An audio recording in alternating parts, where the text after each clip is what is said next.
Right then, welcome back. So once again, another plate heat exchanger. New one, old one. So what we're going to show you is, it looks like they've improved this heat exchanger. Can you see the depth difference? So it's slightly bigger than the new one.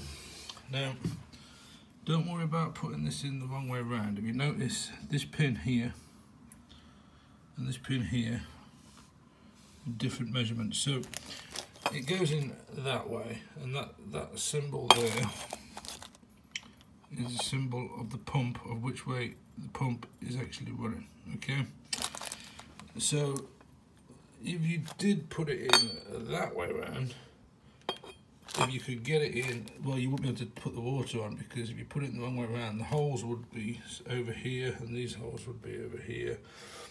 And what would happen? Well, you wouldn't turn the water on because you'd get wet dead quick. But just to show you this, right? So, see, no resistance there whatsoever. This old one, look at this, barely blow through it. So yeah,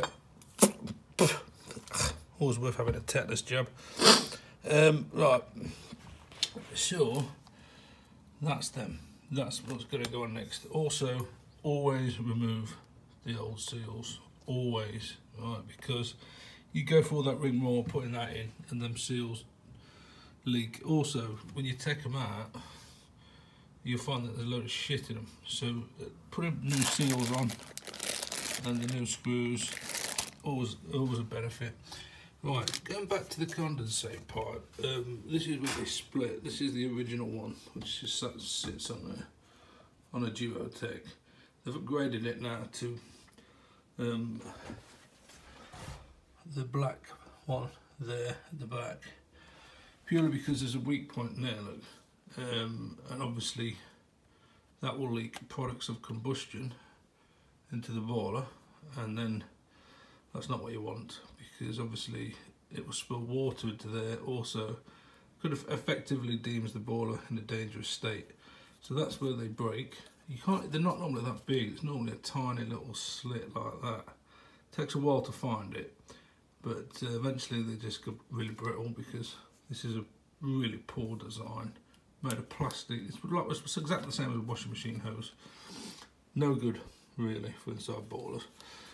But still, a lot of manufacturers use this when they could just use some decent stuff like that. But yeah, so that's pretty much these bits changed. As you can see, the auto air vent has been leaking for donkey's ass. But we've got the new one in up there now. There's a new one in there with a new pin, so that should hold nicely with a new O-ring. And right, this, instead of changing the whole diverter valve, providing the diverter valve is not full of loads of shit in it, and there is quite a bit in here, but this was struggling to move up and down, so you can just buy the service kit for it, unscrew the top, put it in like we have there, and that will save you a world of pain. And then we've just got the actuator to go on. And these guys have had hot water for a long time. So yeah, we'll get it up and running and see what happens.